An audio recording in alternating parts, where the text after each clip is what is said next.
Hello everyone, DCB here, and welcome to another Warhammer 40,000 model build.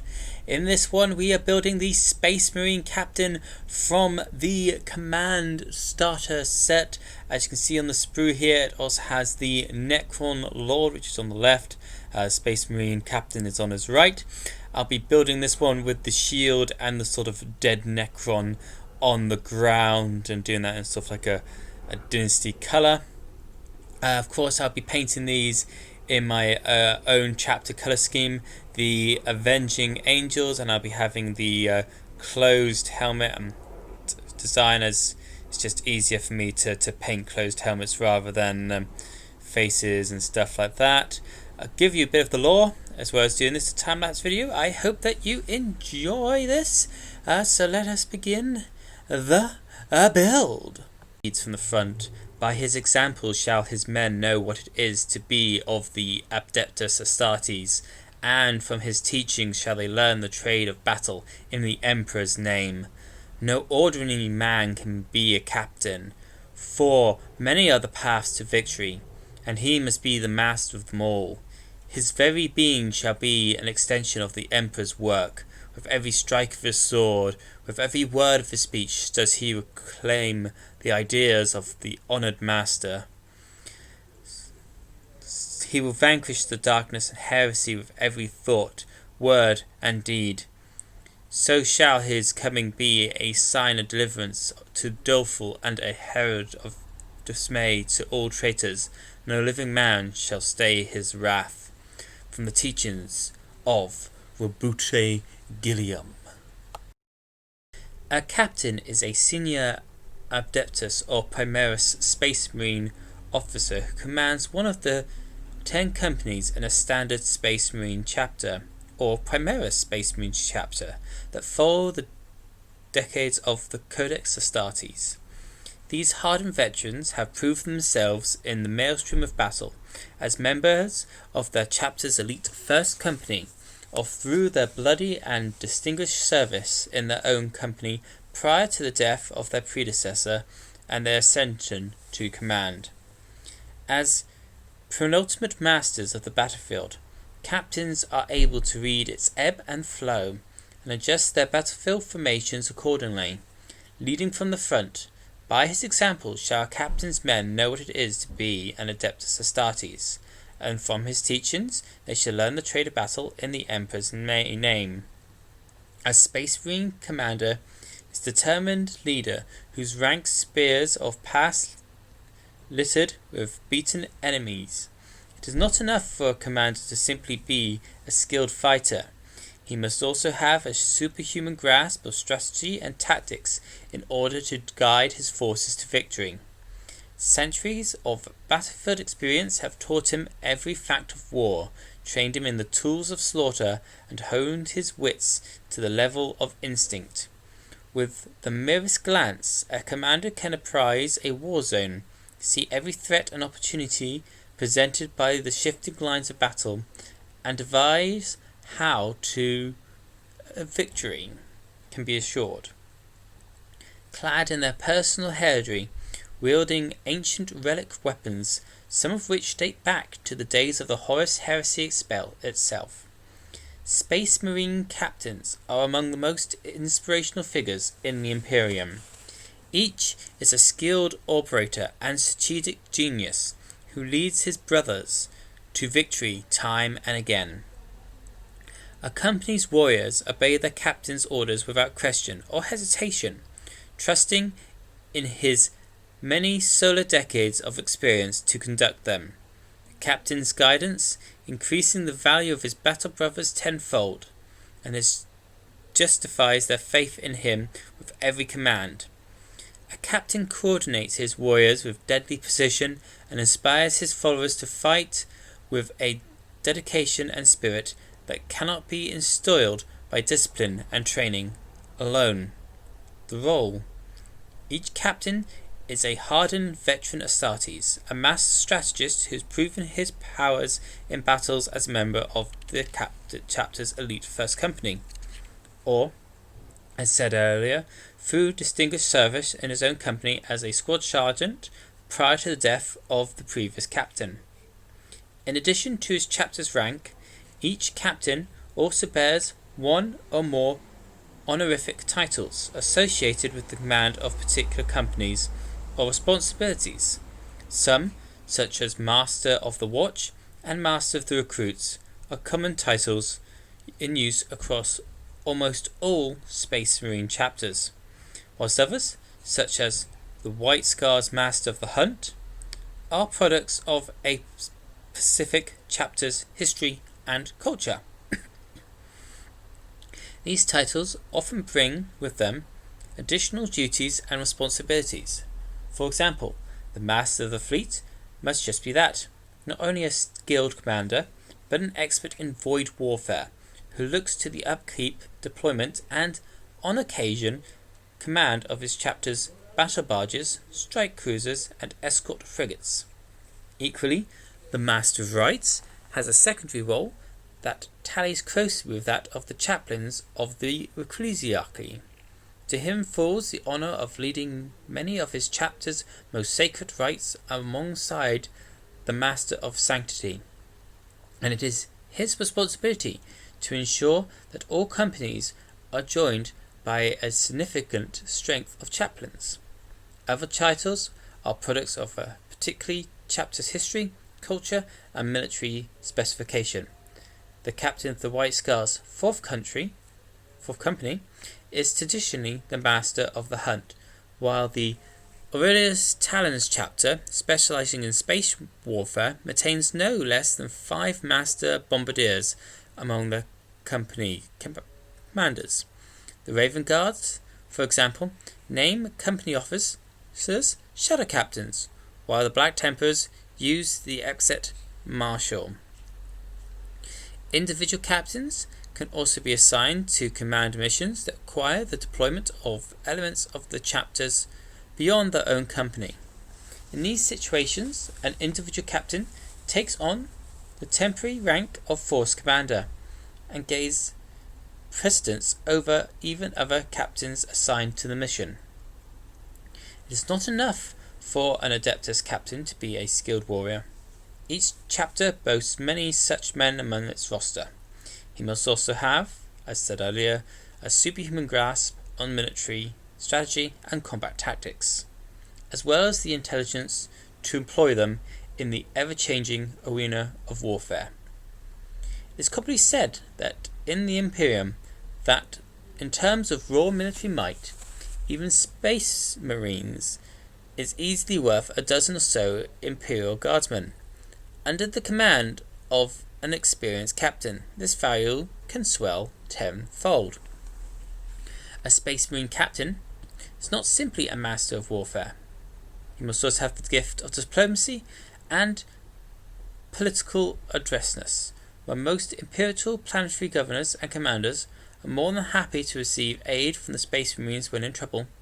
There are those whose arrogance must be carefully negotiated in order to prevent a battle's collapse into true disaster for the bolster Imperium throughout unnecessary political infighting. That is not to say a Space Marine captain lacks for ultimate authority when dealing with hubris and failure to the Emperor, as Captain Clivian Strike of the Raven Guard's 3rd Company once provoked by executing a Benedict Cardinal Descoth on the spot. That said, supplementary methods of diplomacy are best employed in grim situations. The necessary productive measures can be enhanced after the threat has ended. A Space Marine never bends the knee lightly to a non-Astartes, but the needs of the Emperor's realm must override any personal feelings. The mission is always all.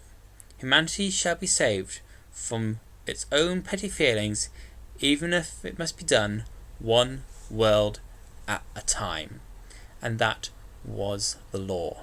You can see I've done some spraying to the models now that they've been out of the sprues and that. One of which was, of course, Mephiston Red, then Xandri Dust, And for the Necron, I'm using Lead Belcher as its base spray.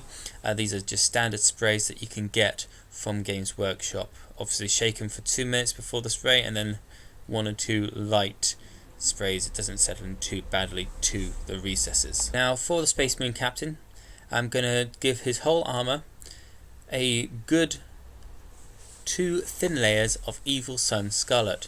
After giving the paint a quick shake, I shall then transfer a little bit of the paint onto a palette, water it down with some water. Let's bring the palette down so you can sort of see what I'm on about.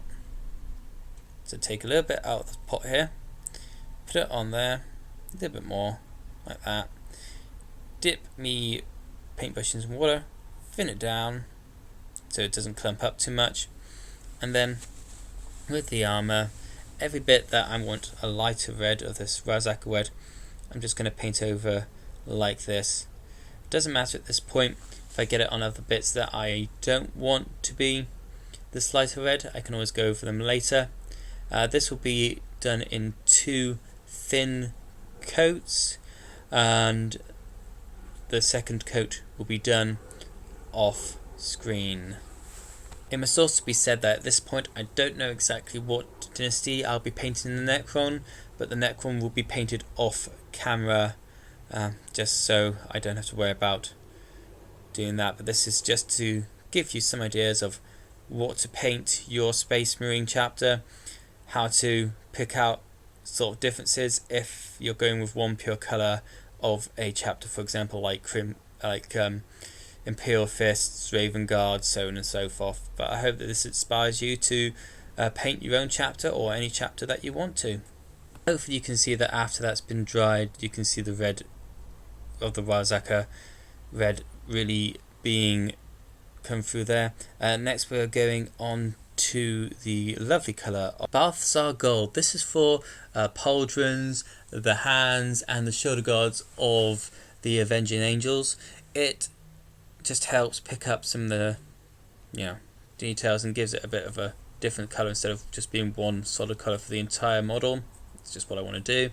Once again, put it on the palette and then giving it a water down, and then going into the bits that I want to paint this colour, which I said will be the shoulder guards, the hands, and other bits and pieces that you'll see me do.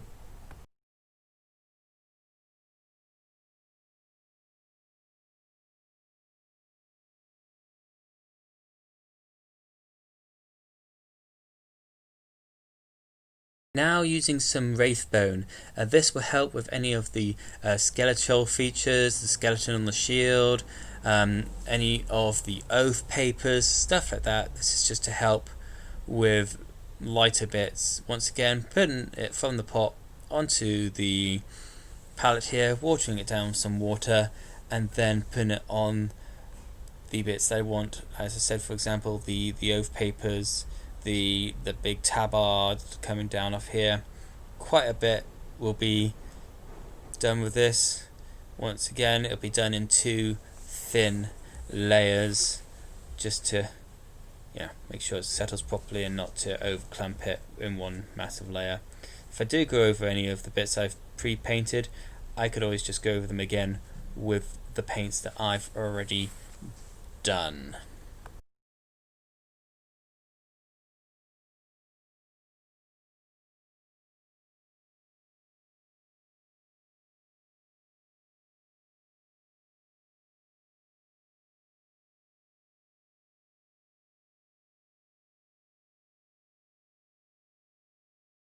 Been applied. I am now going to try and use some of the contrast Ballistic Grey for some of the metal bits, like on the gun and the sword, and maybe go over it with Lead Belcher depending on the finished product. So that worked nicely. Now on to some Retributor Armor, which is a normal base paint. Once again, giving it a shake, giving it a good old shake before putting it onto the palette and watering it down ever so, well, quite a bit, because this is quite a thick metallic paint, as you can see there. Very, very thick, very, very bright gold. This is for stuff like the top of the backpack, the halo around where the skull's going to go, some bits of the sword, just more highlighted gold details like the pommel and stuff like that, just to make it stand out from the golden hands of my Space Marines. Right, now that's dry, you can see that gold does stand out very differently to the others. Now moving on to some Gore Guts Fur, which is a contrast paint, one of those lovely ones. This is going to be funny sort of leather pouches, stuff like that are going to be on the model. Mainly, packs where ammunition is going to be kept. So this little one on the front and then one's in the back.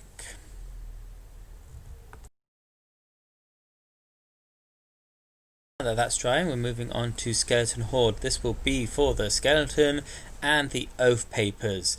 I will be doing 2 lots of this contrast paint onto the skeleton and 1 lot onto the oath paper, just so it separates them in terms of tone, colour and stuff like that.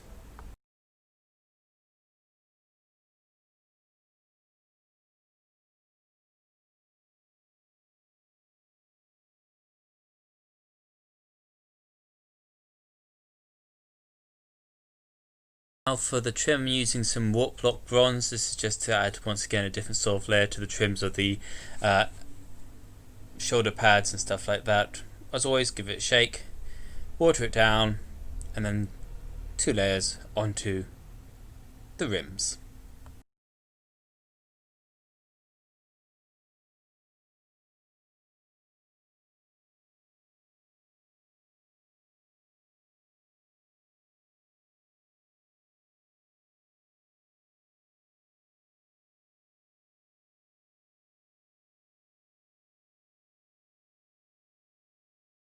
Using some Cygor Brown contrast paint.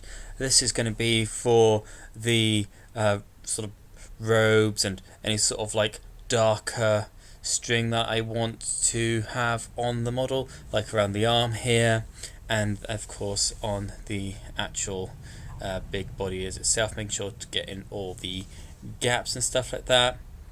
Not on him, a little bit of the bits here just to give it a bit of a contrast from the bone, so that oath paper stands out a bit more. Then, all looking the same sort of colour, all that kind of stuff, just slightly appreciating it.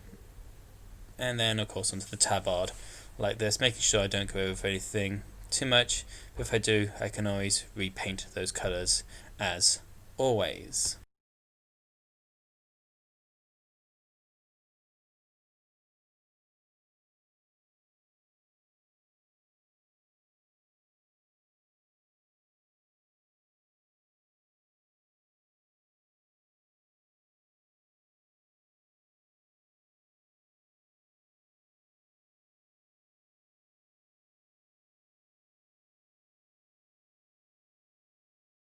Now after that's dry, we're going to use some of this Khadgar Brew. This is going to be the base colour for the Aquila on the chest and also for the eyes. Once again using this time I'm using a thin brush, watering it down, making sure that I don't have too much on the bristles, and then ever so slightly going across the chest like this, trying to pick out the wings, a little bit of the skull, not the halo across it. I'm going to do that in like a very bright gold, the Retribution Armor gold, and then a bit here like this as well. So slightly making sure I pick up those wings, very very delicate, very very fiddly.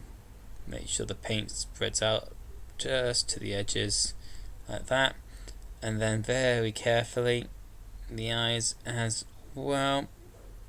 I want to be as accurate as possible for the helmet.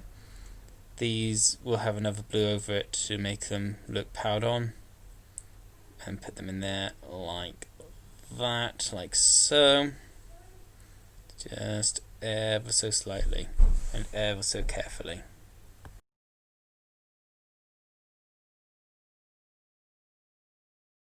Now moving on to Bargrath Blue. This is just for the eyes and the eyes only. After giving it a shake, I'm going to put a very, very small dollop onto a thin brush here like this. I'm going to make sure that there isn't a lot of it on there. Nope, it's just enough. And then very, very carefully, once I get him in focus, do his eyes like that, just carefully as I can, just picking up the eyes, just the eyes.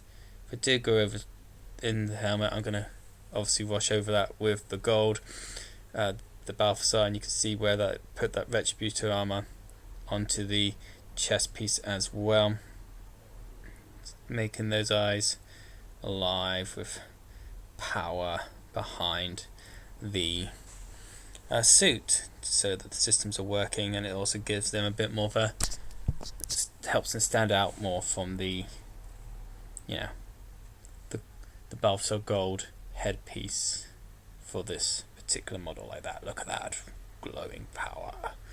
Ho ho ho. And a little bit more in the corner there. Lovely.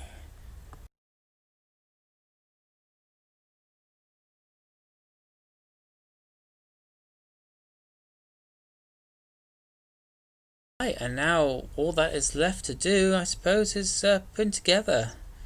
So this is an easy build kit. You don't have to put glue, but I do to secure it, and it's just literally a few tiny drops onto it, making sure that everything's lined up, pushing it on together like that, leaving it to dry, and then he'll be ready. And there he is, all built, painted and ready to go. This Primaris captain from the starter set.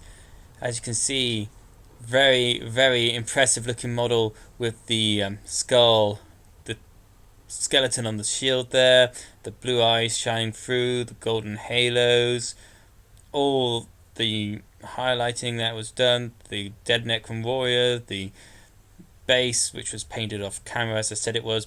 Look at that detail on the neck ones. I even got like a faded green from the power that was once making him alive.